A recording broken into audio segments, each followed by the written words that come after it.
enjeu de réputation pour les marques. Ça, Alors, en fait, ça devient un énorme enjeu de réputation pour les marques, d'autant plus qu'aujourd'hui, il est possible de parler des marques d'une autre manière. C'est-à-dire qu'en fait, ces réseaux permettent aussi à des consommateurs bien sûr.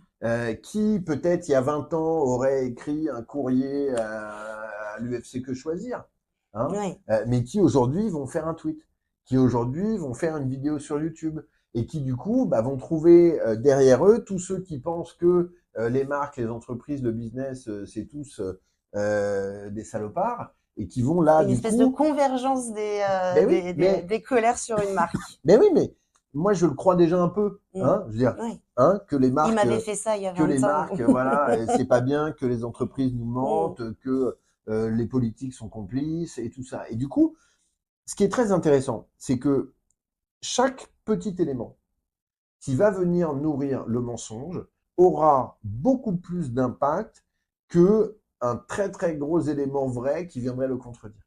Ouais. Donc, Et finalement, le pire dans ces histoires-là, c'est que, et notamment dans l'histoire de Cristalline, c'est que la marque ne communique pas au début, et donc va essayer de rattraper le coup une fois que sur Internet circule l'idée que les bouteilles de Cristalline donnent le choléra. Et bien là, qu'est-ce que vont dire ceux qui croient que les bouteilles sont dangereuses? Et ben vous voyez, ils mentent. mm.